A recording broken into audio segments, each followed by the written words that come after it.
Alright, boys. Alright, now that we all have you here, let's bring up a big question, okay? Are we gonna take out full... What's up guys, SkyKevin here, and today we're going to talk about the new Season 4 of Last Oasis that they're planning to launch in a couple of weeks on August 5th. We're going to talk about some of the changes that they've stated they'll be making, as well as my take on things so far. So, let's get started.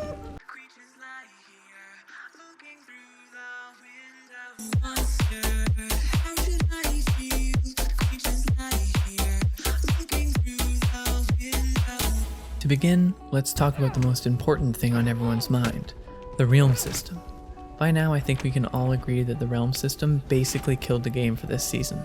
I don't want to harp on it too much because I think most people sound like a broken record by now, but suffice to say, it didn't work whatsoever for this kind of game. You can see that by the roughly 200 players online at one time spread out between the many multiple realms. Luckily, they will be doing away with this system and moving back to the single mega server like they had before. However, they did not specify if there would be any Xbox only servers this time around. Personally, I think they need to keep as much of the player base together as they can and allow the offshoots of PvE-centric and RP players to do their own thing on their own private servers. Speaking of, they've finally announced that they will be incorporating some more admin commands and settings into private servers, as well as allow for local hosting. I am absolutely hyped about this being the case, because that means I don't have to go to all the trouble to grind out everything that I test in my videos. If they introduce the system well, I'll be able to control tons of different variables that I was unable to before. Other than that, they haven't released anything further for the next season instead of a content drop.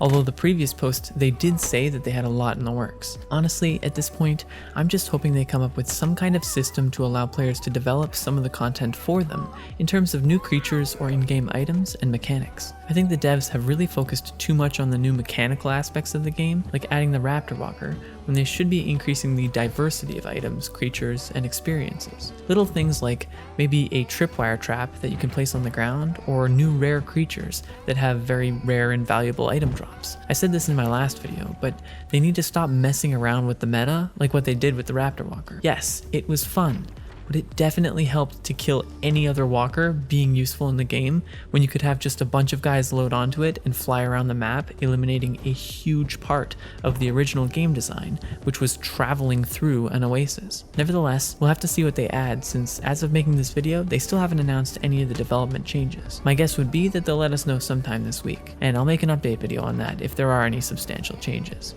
That's it for today. Thanks for watching, and I'll see you next time.